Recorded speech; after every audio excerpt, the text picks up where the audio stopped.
How to create scheduled tasks in Plesk. Log into your Plesk account. In the Websites and Domains interface, click this left arrow icon.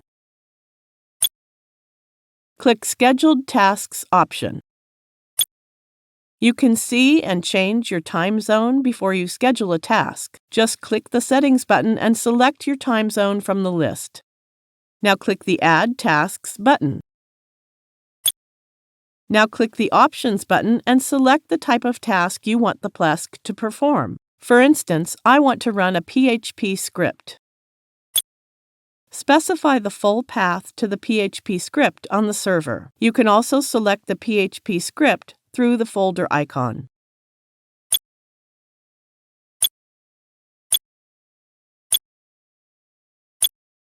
Select the PHP version from the drop-down list. It will be used to run the PHP script.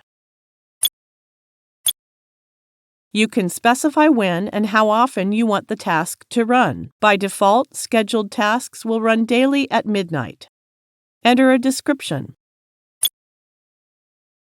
By clicking these options, you can notify how often and whom to send a notification. I leave the default setting.